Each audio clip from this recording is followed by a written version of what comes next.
The Fate series is full of action-packed battles and characters with unique powers. This was adapted extremely well in the fighting game spin-off Fate Unlimited Codes, which I've covered previously. Outside of Unlimited Codes, there haven't been any other Fate fighting games. The best you'll get is a Fate character as a guest in other fighters like Nitro Plus or, most recently, Melty Blood type Lumina. However, there is one fighter that came before Unlimited Codes. It's the game that paved the way for it, but as a result, became overshadowed by it. In this video, I'm going to wrap up some unfinished business and step into the Tiger Coliseum. Welcome to Weird Fighting Games in Type Moon June. Episode 13. Fate Tiger Coliseum. Released on September 13th, 2007 for the PlayStation Portable, Fate Tiger Coliseum is a 3D arena fighter. At launch, there were two versions of the game that could be purchased. A standard edition that came with just the game and nothing else, or you could shell out a couple thousand more yen and get your hands on the limited edition. It includes a poster, an art book, a drama CD, and a PSP carrying case decorated with the command spell. Instead of adapting Takeuchi's style one-to-one, Tiger Coliseum goes for a super stylized, chibi look. It took me some time, but after playing the game for a while, I've grown to like it. It's a lot like Persona Q. However, I do think that the 2D portraits used in the select screen and cutscenes can look a bit off. Some faces are just too fat and chubby. For the most part, most characters do translate well into this super deformed style. Tiger Coliseum's basic premise goes like this. A mysterious voice echoes out, heard by all, with the announcement of a new Holy Grail war. If you have dreams long forgotten or ambitions left by the wayside, please feel free to come to the Colosseum. The command spell disappears and the bond between servant and master is severed. A barrier goes up around town, the world starts to go crazy, and tiger-related merchandise sells like crazy. From that point forward, you pick your character and get to experience their story. This is where the insanity of Fate Tiger Coliseum truly begins. Each story consists of 7 fights like any standard arcade mode you'd see in any fighting game. Unlike any other fighting game, Tiger Coliseum's fights have fully voiced pre- and post-fight dialogue. Each story is about 20 minutes in length, perfect for that bus ride home or train to work. All of the original voice actors return for Tiger Coliseum, and despite the absurd premise, they give their all, delivering performances on par with the visual novel. That is, everyone except Berserker. Unlike his previous portrayals where he would roar and the text would turn into black squares, Berserker in Tiger Coliseum is speaking in full sentences and has never been more expressive. It honestly left me speechless. If it wasn't clear by the title of the game, the culprit behind this new Holy Grail war is Taiga Fujiwara. I don't have a good way of summarizing the stories to you, so I'll just list off some interesting events. Shinji gets turned into 8 smaller Shinjis, and it's up to Sakura to collect them and return her brother to normal. In return, Shinji will put in a good word to Shiro, whatever that means. Kotomine uses hot dogs to bribe Saber into killing Lancer. He later goes fishing. Berserker uses the Tiger Grail to wish for new clothes because he's tired of walking around in a loincloth. Darksaber cites official Type Moon character popularity polls to Dark Sakura. Someone steals Shiro's cooking abilities, so Saber goes on a warpath. Once she reaches the Tiger Coliseum, it's revealed that Taiga was behind it all. Shocker. She uses the Tiger Grail, which is a soup canister, to summon an exact copy of Saber, except she is wearing a lion costume, can only talk in tiger noises, and fights using meat. This is Saber Lion, and Tiger Coliseum is her first appearance. Despite what it looks like, Saber Lion is in fact a completely separate character from Saber, despite looking exactly the same. You know, minus the lion costume.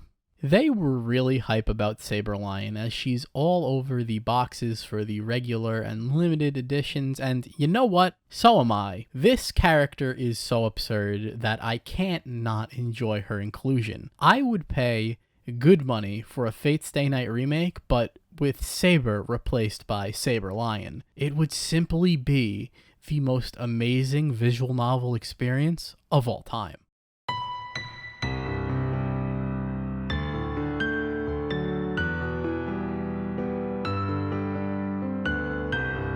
Shiro. Go, go, go! You go main!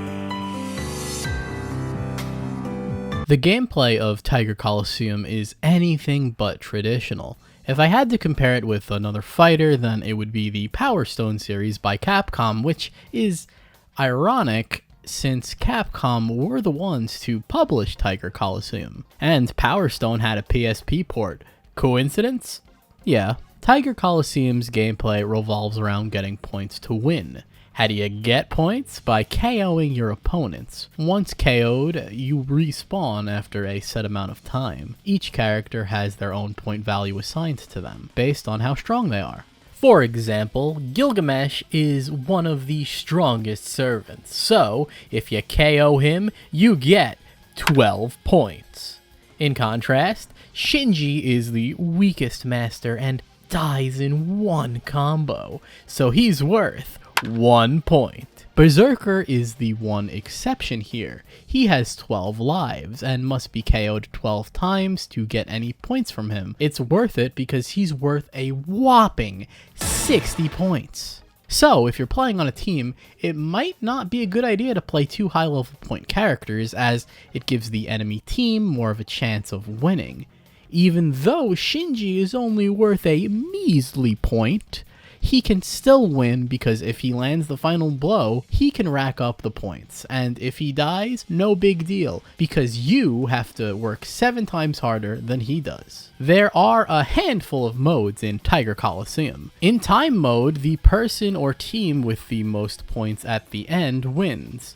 There is also set point mode. The player/team to get to the required number of points first wins. Out of obligation, there is also a more standard mode with lives that has no points, but you die so fast in this game, it's really not that fun. There is one fatal flaw with time mode though. If a player gets the lead, there is no reason for them to continue fighting. They can just run out the timer, and if the point lead is big enough, it would be impossible to catch up. For this reason, I prefer the set point mode since you're forced to meet a certain threshold of points, thus you actually have to engage with your opponents. By design, Tiger Coliseum is a game that is easy to pick up and play. There are only 2 attack buttons, a dodge button, jump, block, and lock on. Each character has a light attack which can be inputted 3 times for a combo in which the third hit guard breaks. While the second attack, the heavy attack, is your dedicated guard break and can be used at any time in a combo. It's slow and you can't combo after it, but it's great for giving your teammate an opening or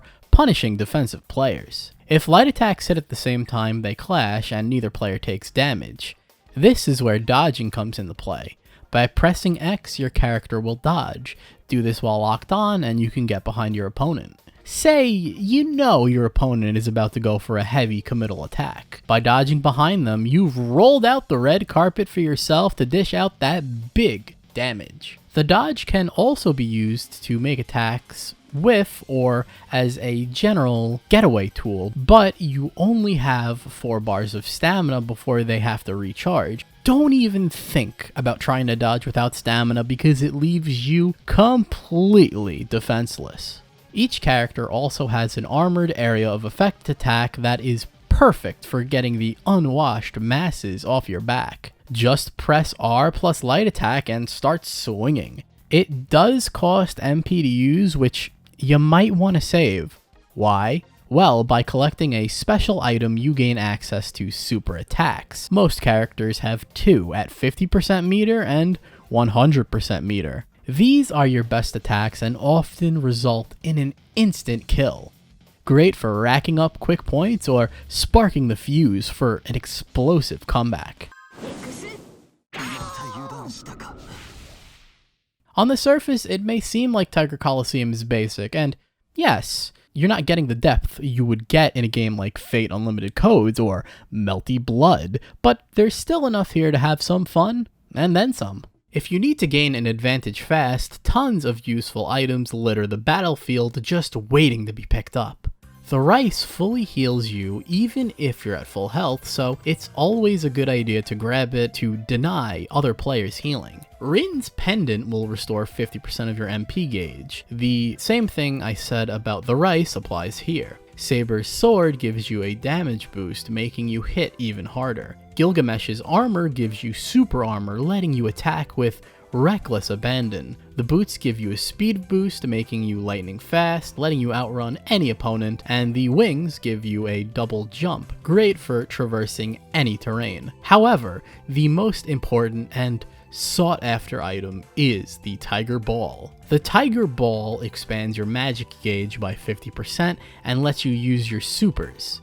As stated before, you need 50% to use a regular super and 100 to use your ultimate super. Although, if I'm being honest, if your character has a 50% super, use it, because almost all supers, ultimate or not, kill in one hit and can knock out multiple opponents. So there really is no reason to hold on to it. If you do, you risk losing the Tiger Ball since it can be knocked out of you. If you use a super, the Tiger Ball is consumed and you have to wait for another one to spawn in. So by using it fast, you deny your opponent access to supers, which means less points for them and more for you. But there lies another problem. If one player gets the lead by spamming supers, it just gives them more opportunities to get richer. Because it takes a couple of seconds to respawn, the alive player can use this opportunity to collect more Tiger Balls or items to make themselves even stronger. So if you die in this game, it can be quite the uphill battle. Also, I wish the items were a bit crazier and affected the stages. Why can't you set up traps or get powerful weapons? All of the items besides the Tiger Ball are simple buffs. A little bit more creativity and off-the-wall thinking would have been appreciated. I just realized I said Tiger Balls. The characters in Tiger Coliseum aren't just for aesthetics. I already mentioned the points, but each character has their own health, attacks, and supers that makes them stand out from one another. It wouldn't be a Fate video without unlimited blade works, so here it is in all of its tiny glory.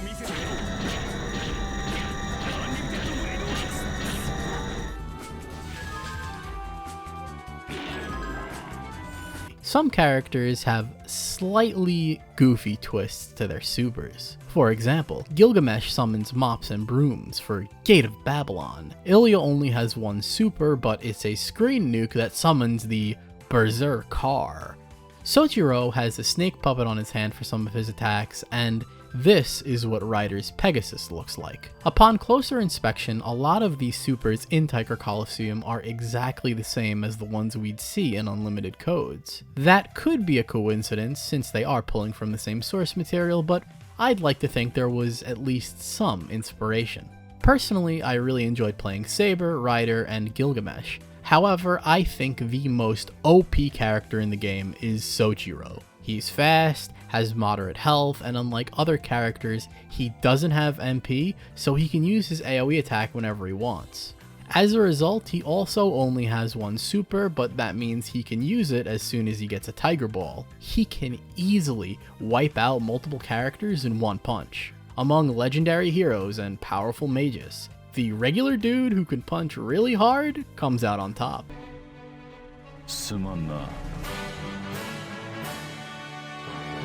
A number of costumes can be unlocked, although not every character gets one, and some get 3. There is no tactical advantage to any of the costumes, but how can you say you're trying to win if you're not rocking your best Hawaiian shirt or playing as Saber Lion? The only real misstep here is the stages. There aren't many in the game, and the ones that are here aren't very good. Most of them are way too big for a game meant for 4 players max. Ironically, the worst stage is the smallest one, the temple, simply because you're fighting on a set of stairs and you're just too packed in. It's not fun. Some stages have special gimmicks. Ilia's stage has teleporting doors, and the city stage has a jump pad so you can recreate the saber versus rider fight and battle on top of the skyscraper. If more stages were like those two, the game would be much better, but as it stands, everything is just really bland. Also, the camera is a bit too close to your character, making tracking opponents or items difficult on bigger stages. Tiger Coliseum can be a bit rough around the edges. The game is best played on teams or in a multiplayer free-for-all. It's a shame that the arcade mode forces so many 1v1 or 1v2/1v3s because it is by far the least enjoyable way to play the game.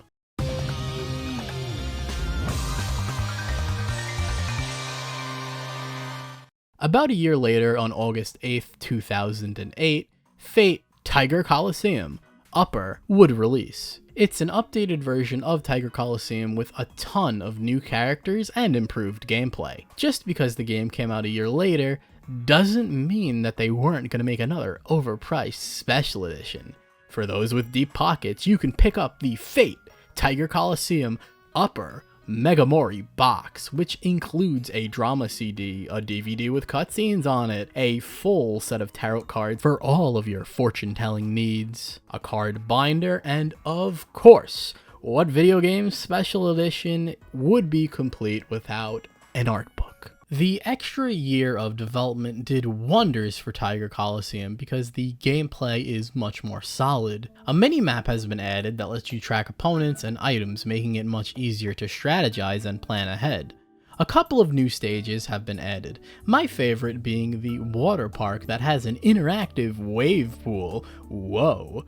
There is also this bootleg station of Awakening and this space stage that takes place on a giant wand. It reminds me of those Mario Kart stages where you can fight on the console itself. When items are picked up now, your character will flash a corresponding color for as long as the buff is active. Also, Rice and Rin's pendant no longer refill as much as they used to. The camera has been made much more dynamic, making everything feel a little bit more fluid. A couple of new mechanics have been introduced. When playing on a team, you can do a team-up attack that restricts the opponent. Sometimes, when attacks clash, you'll go into a mashing minigame. The biggest addition is the command spell. Activated by pressing R plus X, your character will be temporarily buffed with increased stats and super armor.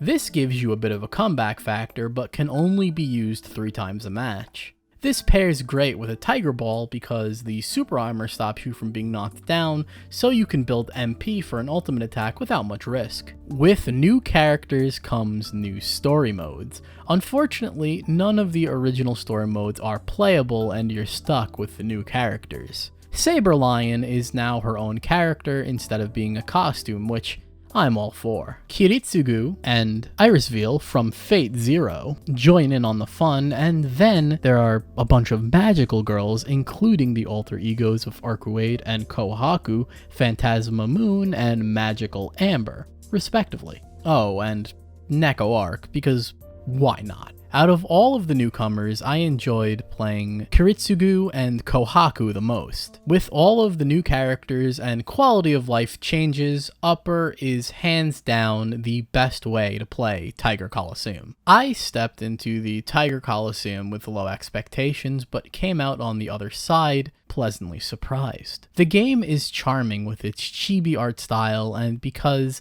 matches only last a couple of minutes, it's a great game to pick up and play a couple rounds, but hard to put down. However, it would have been nice if the gameplay embraced the chaos like the story mode does, with a couple more off-the-wall mechanics and items. Despite the silly tone, Tiger Coliseum is filled with the great character interactions Type Moon is known for. They really know their characters and how to have fun with them. That being said, I obviously wouldn't play the game over Unlimited Code's Portable, as that game has way better gameplay and more content. This game is for Type Moon fans through and through. Try this one out, or look up some of the translated arcade modes on YouTube. You won't be disappointed. While Tiger Coliseum is anything but orthodox when it comes to the realm of fighters, I can say that Fate Tiger Coliseum is a weird fighting game. Next time on Type Moon, June, we are once again fast approaching the end. We've looked at strange characters and weird fighters, but for the finale of Type Moon June 2024, we'll be doing something completely new. Until that time comes, thanks for watching and have a happy Type Moon June.